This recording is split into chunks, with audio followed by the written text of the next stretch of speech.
Je me nomme Théodora Angelina, et je suis née au sein de la glorieuse famille des Angélins, une dynastie byzantine éminente.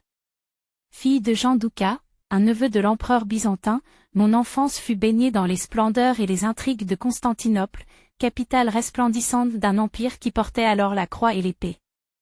Mon destin m'a conduite loin de ma patrie natale, vers un mariage qui a scellé une alliance entre l'Est et l'Ouest, unissant deux mondes souvent opposés. En 1203, je suis devenue l'épouse de Léopold VI, surnommé « le Glorieux », duc d'Autriche et de Styrie. C'était un homme de grande ambition, fin stratège et fervent protecteur de l'Église. Notre union fut plus qu'une simple alliance politique, elle représentait un pont entre les traditions orthodoxes et catholiques. Arriver dans les terres autrichiennes fut pour moi un profond bouleversement. Les paysages étaient étranges, les coutumes différentes, mais je me suis efforcée de m'intégrer et de devenir une véritable souveraine pour ce peuple. Dans les années qui suivirent, Léopold travailla sans relâche pour renforcer son duché. Il encouragea les arts, la musique et la littérature, tout en favorisant les relations diplomatiques et économiques avec d'autres puissances. En tant que son épouse, je participais à ses entreprises en accueillant à la cour des poètes, des érudits et des dignitaires. J'étais connue pour ma bienveillance et mon hospitalité, mais aussi pour ma détermination à promouvoir des causes charitables, notamment en faveur des pauvres et des malades. Je me souviens d'une époque particulièrement marquante, en 1217, lorsque Léopold partit pour la 5e croisade.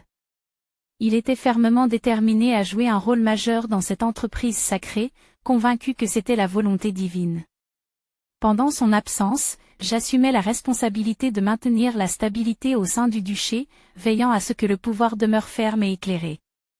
À son retour, bien que les résultats de la croisade fussent mitigés, il était porteur d'une sagesse nouvelle et d'une détermination renforcée. Notre vie fut aussi marquée par les joies familiales.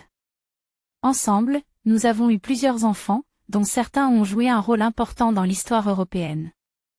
Mon fils Frédéric II succéda à son père et continua l'héritage glorieux de notre lignée.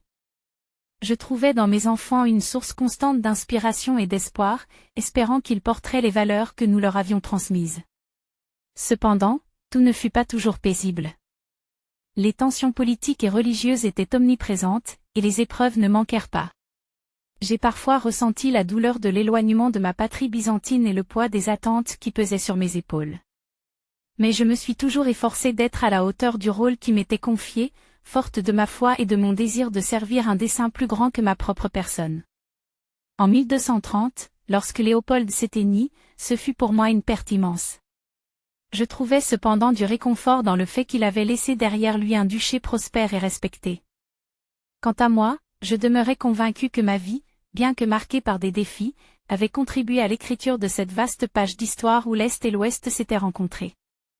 Aujourd'hui, en repensant à ces décennies, je crois fermement que mon parcours illustre la possibilité d'un dialogue entre des cultures différentes et d'une union dans la diversité.